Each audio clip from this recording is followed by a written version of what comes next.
ओम शांति। ओम शांति। प्रजापिता ब्रह्मा कुमारी ईश्वरी विश्वविद्यालय में आज हम आए हैं पीस पार्क में। और पीस पार्क में ये जो वादियाँ देख रहे हैं हमारे पीछे, बहुत ही सुंदर नज़ारा।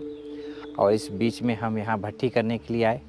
और आज हमारे श्रद्धेय राजयोगिनी सुदेश दीदी, जो जर्मनी में थी, अभी ज्ञान सरोवर की मुख्य संचालिका हैं, भट्टी कराने के लिए यहाँ पर तिलक, जो आप देख रहे हैं, तिलक लगाया उन्होंने और वरदान दिया कि आप भगवान के पलकों में पलने वाली महान आत्मा हो।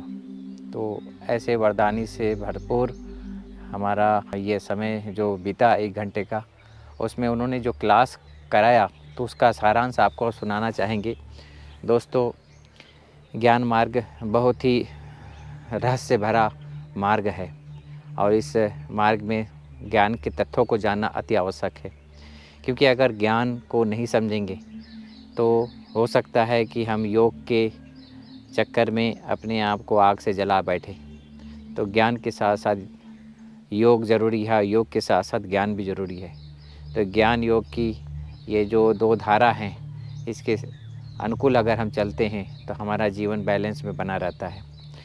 तो आज के जो क्लासेस थे, क्लासेस में विशेषकर सतयुग के वो नज़ारे हमको दिखाएँ कि सतयुग में कहते हैं कि सर्वगुण संपन्न 16 कला संपूर्ण निर्विकारी। हम सिर्फ यही कहते आए हैं। तो स्टार्टिंग दीदी ने कहा कि जो 16 कला संपूर्ण बोलते हैं, तो 16 कला कौन कौन से हैं? तो 16 कला से पहले हम सर्वगुण संपन्न बोलते हैं। तो सर्वगुण की परिभाषा उन्होंने बहुत ही स्पष्टीकरण से दी, और वह है कि सदा ही हम दूसरों के गुणग्राही बनकर रहें। हमारे मन में किसी के प्रति भी अवगुण ना हो, ईर्ष्या की भावना ना हो, जो भी नेगेटिव फीलिंग है वो ना हो।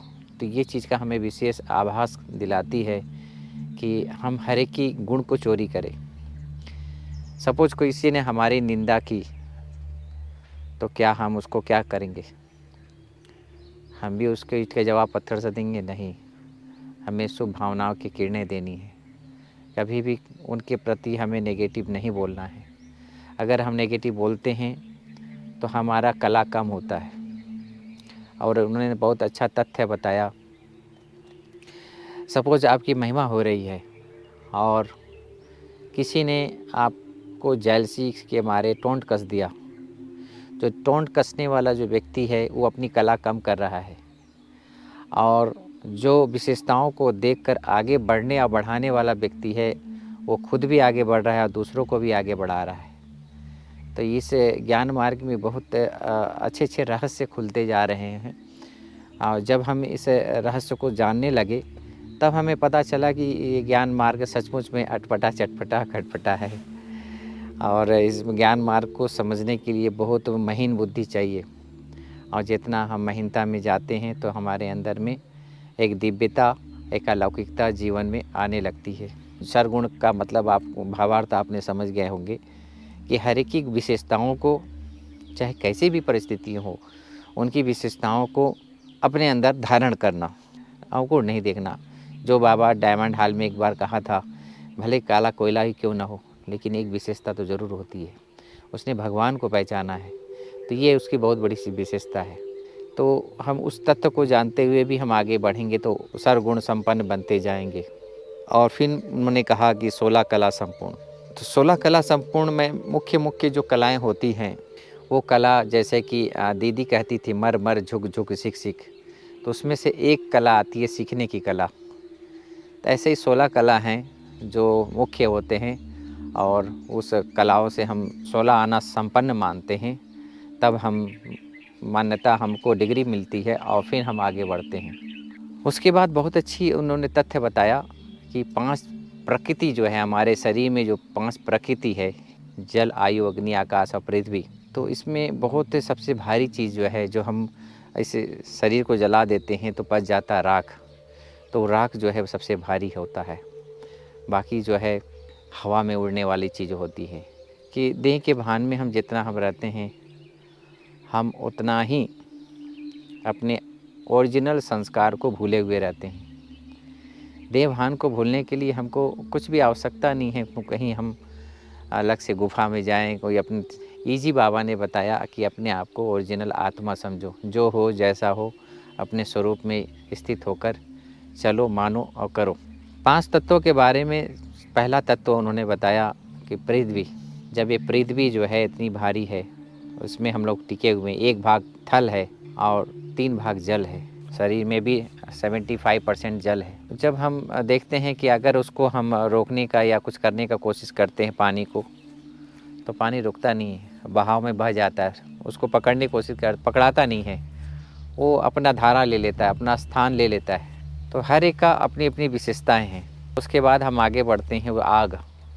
आग की तुलना की गई कि जल को अगर हम आग में डालेंगे तो बूझेगा कौन? आग बूझेगा, जल का कुछ नहीं होता है। ऐसे ज्ञान का जल है। तो हम जो योग करते हैं, अगर ज्ञान का जल अगर साथ में नहीं रहता है तो हम आग में जलते रहते हैं। इसीलिए बहुत अच्छी बात उन्होंने बताई कि कुछ समय पहले उन्होंने कहा कि नैनों में बैठा कर, तो ज्ञान के नैनों में बैठा कर बाबा हमको लेके जाता है, क्योंकि बाबा के परमात्मा का तो कोई नैन है नहीं। तो ज्ञान के नैन से हम यहाँ से जाते हैं परम धाम। ये रहस्य जो है जब हमको समझ में आती है, तब हमें पता चलता है कि वास्तव में सत्यता क्या है। दोस्तों, जब हम आग हम पकड़ नहीं पाते हैं, उसको हम फोटोग्राफी में भी थोड़ा बहुत आ जाता है, तो हमारे शरीर में आग है। जो हम खाना खाते हैं और नाभि तक पहुंचता है और पच जाता है, तो यहाँ आग है, नाभि जो है आग है। इसके ऊपर हम आते हैं वायु। वायु को कोई फोटोग्राफी, जितना जितना हम ऊपर आ रहे हैं ना, उतना उतना वो सूक्ष्मता को प्राप्त हो रहा है। वो जो स्थूल से सूक्ष्म तक जा रहे हैं हम।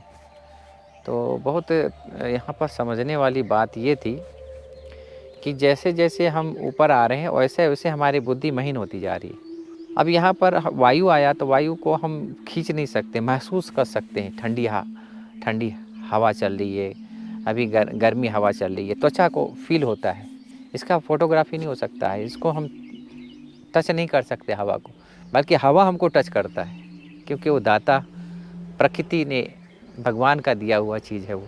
ऐसे हमारे शरीर में भी जो है, नाभि से लेके ये मुख तक, श्वासोश्वास जिसको कहते हैं, अगर हम उस परमात्मा को हम श्वासोश्वास याद करते हैं तो हमारा जीवन सफल होता है। तो वायु भी एक प्रकार से प्रकृति से सूक्ष्म चीज़ है, और सबसे बड़ा और सबसे सूक्ष्म है वह है आकाश, जिसको पोलार कहते हैं। हम जो खड़े हैं, पोलार में ही खड़े हैं, आकाश तत्व में।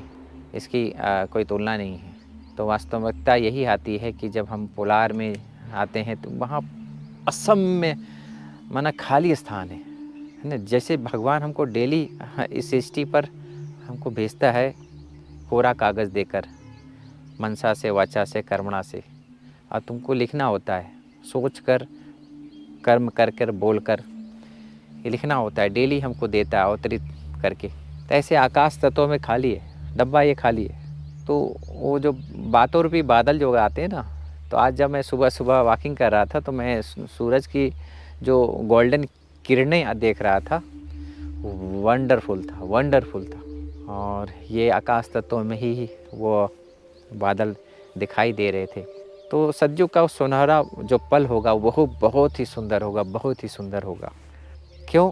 क्योंकि वो दिव्यता, वो आभा मंडल अभी हम अपने जीवन में लेकर आ रहे हैं, अपने आप को सजा रहे हैं, संवार रहे हैं। और ये चीज़ जो है संगम युग पर ही हम पुरुषार्थ करके प्राप्त कर सकते हैं। और इसके लिए हमको अंतर्मुखी बनना, अपने आप में मस्त रहना, अपने आप में संतुष्ट रहना, ये अति आवश्यक है। अगर दिव्यता को, अलौकिकता को अपने जीवन में अपनाना है तो ये चीज़ें जो है आती है तपस्या के बल पर। तपस्या के आधार पर ही हर समस्या का निदान है। बात कर रहे थे आकाश तत्व का, तो वो गोल्डन कलर, तो वो गोल्डन विचार जो हमारे इस ज्ञान मार्ग में आने के बाद मिले हैं, जिससे मैं आत्मा इस शरीर से अलग होती जाती हूँ, डिटैच होती जाती हूँ। जैसे सर्प का मिसाल देते हैं कि सर्प अपना खाल छोड़ देता है, ऐसे मैं अपने शरीर से डिटैच होती जाती हूँ।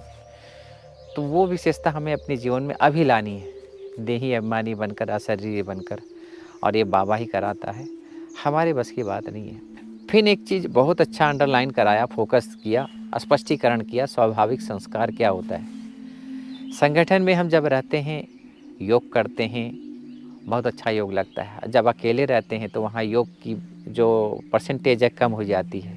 दिल को छू देने वाली बात यही कि आपका जो स्वभाव है वो अकेले में पता चलता है कि आप क्या हो।